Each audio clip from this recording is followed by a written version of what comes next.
विद्यार्थी भाई बहन, हमने आप सबका फिर से हिंदी के इस क्लास में स्वागत।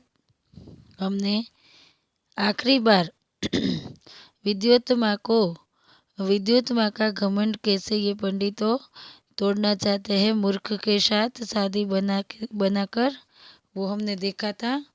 फिर आज हम आगे बढ़ेंगे।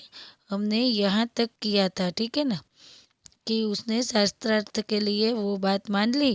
फिर राजकुमारी विद्युतमा को परिचय दिया। पंडितों ने बताया कि अभी इसका मौन चल रहा है, इसलिए वो क्या करेगा, सिर्फ उंगली से संकेत करेगा। यहाँ तक हमने पढ़ा था, ठीक है ना। तो चलिए मेरे विद्यार्थी भाई बहन, आगे बढ़ेंगे हम। राजकुमारी विद्युतमा को उस मूर्ख का परिचय देते हुए पंडितों ने बताया कि ये हमारे गुरु हैं और बहुत बड़े विद्वान हैं, शास्त्रों के जानकार है, आपके साथ शास्त्रार्थ करने यहाँ आए हैं। लेकिन उन दिनों मौन व्रत चलने के कारण ये संकेत से ही शास्त्रार्थ करेंगे, ठीक है ना। यहाँ तक हमने पढ़ा था। जो विद्युतमा को बताया है वह। अब आगे। विद्युतमा पंडितों की यह छल भरी बात नहीं समझी सकी और शास्त्रार्थ के लिए तैयार हो गई। उसने युवक को एक उंगली दिखाई जिसका भाव था कि ईश्वर एक है। उस मूर्ख युवक ने समझा कि यह मेरी एक आंख फोड़ डालना चाहती है। उसने दो उंगली दिखाते हुए उसकी दोनों आंख फोड़ डालने का संकेत किया। पंडितों ने इस संकेत का अर्थ विद्युतमा को समझाते हुए कहा, आपके प्रश्न के उत्तर में हमारे गुरुजी का कहना है कि ईश्वर और जीव दो है। देखिए, यहाँ तो सिर्फ वो मूर्ख का तो कोई काम ही नहीं है, पंडित अपने आप ही बोल जाते हैं। उसको तो बोलने को मना किया है, तो कालिदास को तो जैसे बोलते हैं वैसा ही करते हैं। तो फिर उसने दो दिखाई उंगलियां, और गुरुजी ने पंडितों ने इसका यह शास्त्रार्थ कर दिया, अर्थ कर दिया संकेत द्वारा, ठीक है ना। इस बार राजकुमारी विद्युतमा ने 5 उंगली दिखाकर पांचों तत्वों का संकेत कर रही किया। उस मूर्ख ने समझा कि वह मेरे मुंह पर तमाचा मारने का संकेत कर रही है। उसने मुट्ठी बांध कर तमाचे का जवाब गुस्से से देने के संकेत किया। पंडितों ने इस बार भी विद्युतमा को इस संकेत का अर्थ बताते हुए कहा, आपने 5 उंगलियों से 5 तत्वों का संकेत किया था, लेकिन हमारे गुरुजी कहना चाहते हैं कि पांचों तत्वों के मिलने से ही सृष्टि का निर्माण होता है, अलग अलग रहने में नहीं। आने तो 5 आंगળી बतावी तो लाफो समझो, લાફો મારે છે એવું મૂર્ખ કાલિદાસ એવું સમજો, અને વિદ્યુતમાને આમ ઘૂસતો મારવા દોડ્યો હોય ને એવી રીતના એને દેખાડ્યો। આ સંકેતને આ લોકોએ ફેરવી નાખ્યો। તમાચો મારવાનો સંકેત સમજે એટલે મુઠ્ઠી બતાવીને મુક્કો મારવાનો સંકેત કર્યો એમ। અને પંડિતોએ શું કર્યું, આનો અર્થ એ કરી દીધો કે 5 તત્વો મળવાથી સૃષ્ટિનું નિર્માણ થાય છે, એવી હોશિયારી ચાલાકી કરી એમ।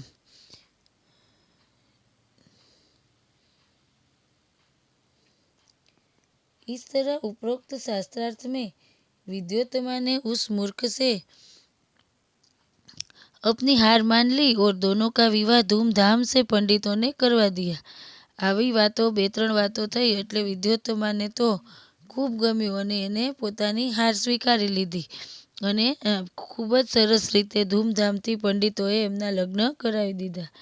एक दिन की बात है, एक ऊँट की बोली सुनकर वह मूर्ख युवक अपना मौन व्रत भूलकर एकाएक बोल उठा, उट्र उट्र उट्र उट्र एम।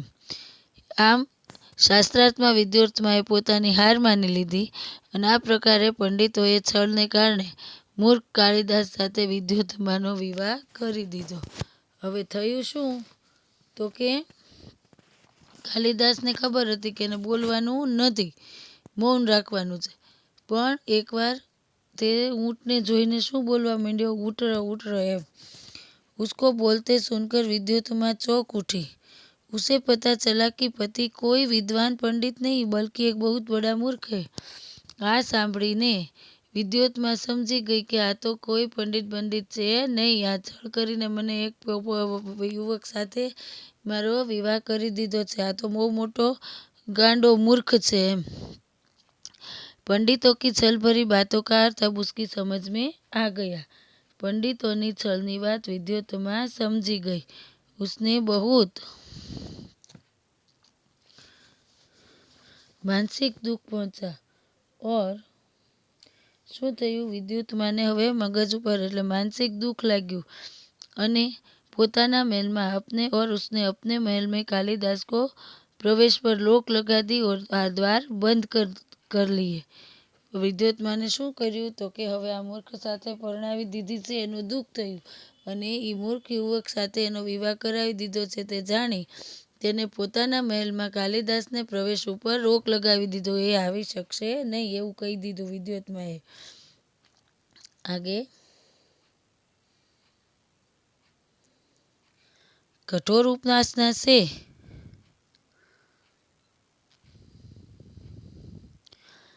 उसे माँ काली का वरदान प्राप्त हुआ और उसे काली का दास होने के कारण कालिदास नाम प्राप्त हुआ।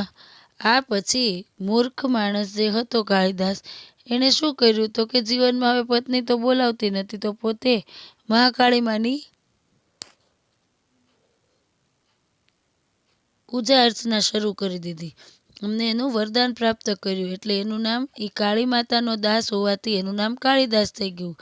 मेरे विद्यार्थी भाई बहन यहाँ हमें अंडरलाइन करनी होगी। शीघ्र ही कालिदास की सारी विद्याओं को सीखकर प्रवीण हो गए। कालिदास आ बधी ज सरस मजानी विद्या सीखीने खूब ज निपुण थई गया। राजनीति, धर्मशास्त्र और साहित्य का अच्छा ज्ञान प्राप्त कर फिर से विद्योतमा के पास लौटे। आ त्रणेय प्रकारનું જ્ઞાન બહુ જ સારું પ્રાપ્ત કરીને તે પાછા પોતાની પત્ની પાસે જાય છે। દ્વાર તબ भी બંધ था, ત્યારે પણ એની માટે બારણાઓ તો બંધ જ હતા। कवि ने अपने विद्वान होने का प्रमाण रूप संस्कृत में द्वार खोलने के लिए विद्योतमा से प्रार्थना की। अनावृत कपाट द्वार देही। શું થયું, કાલિદાસે આ પછી મહાકાળી માનું વરદાન ઉપાસના કરીને પ્રસન્ન થયા અને બધી પ્રકારની વિદ્યા અને સાહિત્યનું જ્ઞાન પ્રાપ્ત થઈ ગયું, એથી એનું નામ કાલિદાસ પડી ગયું।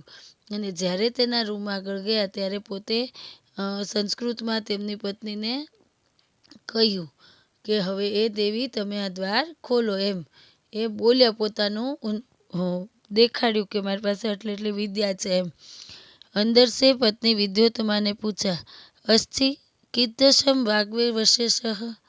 एम हवे विद्योतमा शू करे छे तो के पूछे छे एम वाणी में कुछ विशेष है। पहला हूँ कर्યું, कालिदासे एम कीधुं ने के बंध द्वार खोलो, इसने बोला ने अनावृत कपाट द्वार देही, तो बंध द्वार खोलो देवी एम। तो पछी एनी पत्नीए जवाब आप्यो, अस्ति कश्चित वाग्विशेष, तो के वाणी में कुछ विशेष है। એટલે પત્ની પૂછે છે કે એવો ને એવો મૂર્ખ જ છો કે કઈ સુધર્યા કે કઈ છે। मेरे विद्यार्थी भाई बहन आपको पेंसिल से ये लिख लेना है, ठीक है ना।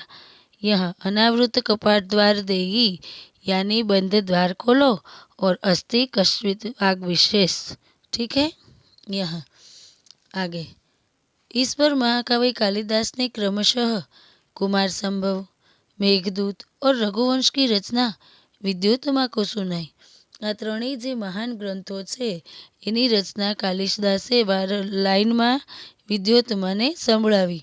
विद्योतमा को जब उनकी पंडित होने का विश्वास हो गया तो उसने द्वार खोलकर महाकवि का स्वागत किया। आ त्रणेय सांभळीने विद्योतमाने ज्यारे खबर पड़ी त्यारे तेमने द्वार खोलीने तेमनुं स्वागत कर्युं। मेरे विद्यार्थी भाई बहन आज के लिए इतना ही, फिर मिलेंगे, तब तक के लिए अपना ख्याल रखिएगा। धन्यवाद।